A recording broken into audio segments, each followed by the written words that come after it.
Now I hear that Iran is trying to build up again, and if they are, we're going to have to knock them down. We'll knock them down. We'll knock the hell out of them. But hopefully that's not happening.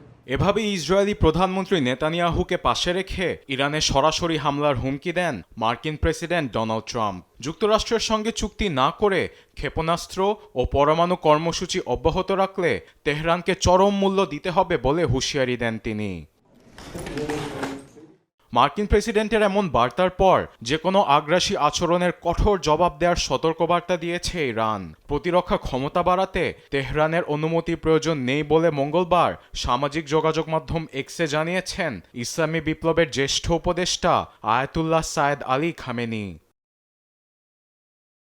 একই সঙ্গে জাতীয় সংসদে ইরানের আত্মরক্ষার কথা তুলে ধরেন speaker Mohammad বাঘের ঘালিবাফ। দেশ রক্ষার্থে ইরান কারোর সঙ্গে আপোষ করতে রাজি নয়। স্বাধীনতা ও সার্বভৌমত্বের জন্য প্রতিরক্ষা ব্যবস্থা সুসংগঠিত করা আমাদের দায়িত্ব ও কর্তব্য।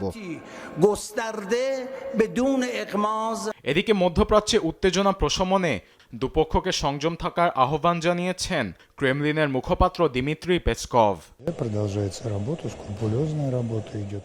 মধ্যপ্রাচ্যের সংঘাত এড়াতে আমরা যুক্তরাষ্ট্র ইরানের সঙ্গে যোগাযোগ রাখব। এক্ষেত্রে দুপক্ষকে সংযম থাকতে হবে। আলোচনার ভিত্তিতে সব ধরনের সমস্যার সমাধান করতে হবে।